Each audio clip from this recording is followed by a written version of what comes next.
بسم الله الرحمن الرحيم. السلام عليكم ورحمة الله وبركاته. معكم المدربة حليمة عبد الرحمن. نبي نشرح في الفيديو هذا كيفية تحرير السيرة الذاتية. نحن قلنا طبعا بعد ما ندخل على البوابة عن طريق المتصفح والرابط البوابة نضغط على أيقونة الدخول. إن شاء الله يساعدنا النت بس يكون سريع شوية. تمام. دخلت هنا على صفحتي، الصفحة المخصصة لي عشان نحرر السيرة الذاتية.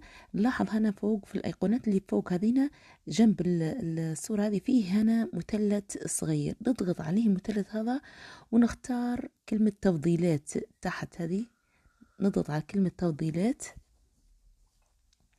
تظهر عندي هنا التفضيلات اللي هي حساب المستخدم، كيف نقدر نحرر السيرة الذاتية أو نغير كلمة المرور لو حابة نغيرها أو نغير لغة وهكذا، تفضيلات المنتدى وهكذا.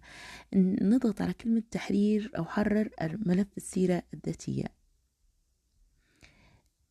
تمام. لما نضغط عليه نجي هنا تحت على العام نلقى هنا بعض الخانات اللي هن لازم أنا نعبين. طبعا اللي يكون مثلا أول مرة يدخل على البوابة وما يكونش مثلا البوابة كاتبة الاسم فيه. أحيانا نحن توا أغلب المعلمين مكتوب اسمهم، تلقى الاسم الأول وتلقى الاسم الأخير مكتوب عندك.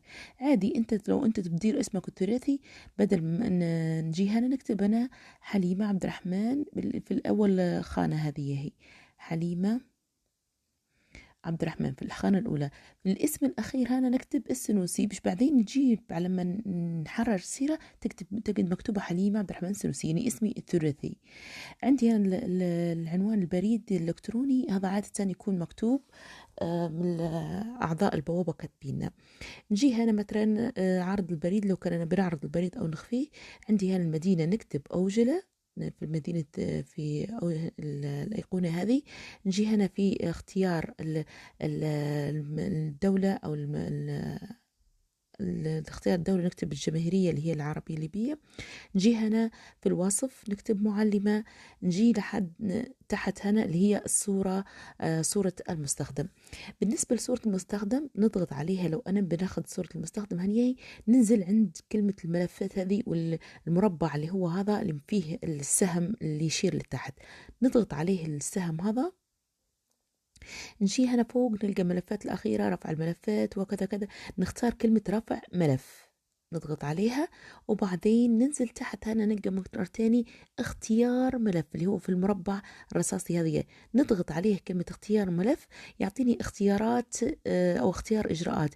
يعني معناه انا تواكي بندخل الاستوديو متاع الهدف متاعي. نضغط على كلمة ملفات ونختار هنا، نلقى فوق هنا فيه الثلاث اسطر هذينا، نضغط عليهن. نختار أنا من المكان اللي أنا بناخد منه الصورة. طبعا نختار مثلا نخش على الاستوديو، ناخد الصورة اللي أنا بنختارها. جي هنا نختار الصورة هذه. تمام. ضغطت عليها. لما نضغط عليها نجي كلمة اختيار الملف هذه تحتها على طول مكتوبة باسم. نضغط عليها كلمة باسم هنا، نغير لغة التليفون للإنجليش، ولازم يا إما نختار رقم أو نختار حرف إنجليش، لازم يكون إنجليش ما يكونش بالعربي. نختار أي حرف، أي حرف أنا نبيه. مثلا اخترت أنا درت حرفين الاتش هذه.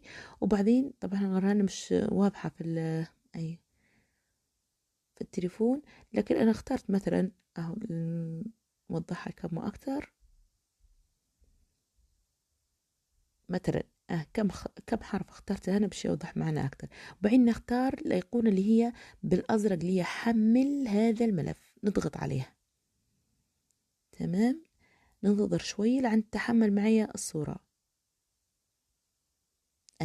ظهرت الصوره هنا عندي في مربع الملفات، اللي هي ظهرت الصوره هذه، هي نفس طبعا الصوره اللي انا اخترتها من الاول. غير بنوري لكم اللي هي كيفيه تحميل الصوره. نختار هنا، بعدين ننزل هنا عند كلمة أسماء إضافية، نضغط عليها، نلقى الأول يكون مكتوبة الاسم، نكتب حنيمة مثلا، أو كل واحد يكتب اسمه طبعا.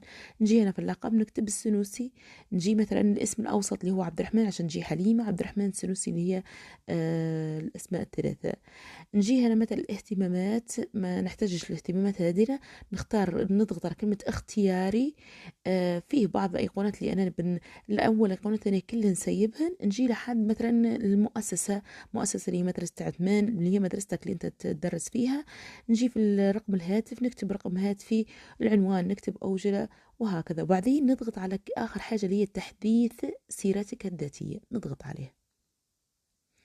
لما نضغط عليها تلقائي حتتحدث عندي السيرة الذاتية. تمام جدا، شفتوا هنا طلعت معايا السيرة الذاتية متحررة كلها، اللي هي حليمة عبد الرحمن السنوسي والصورة، وبقت سيرة الذاتية مسجلة عندي في الصفحة، ونقدر أنا نغير في السيرة في أي وقت لو أنا بنضيف أي إضافة. والسلام عليكم ورحمة الله وبركاته.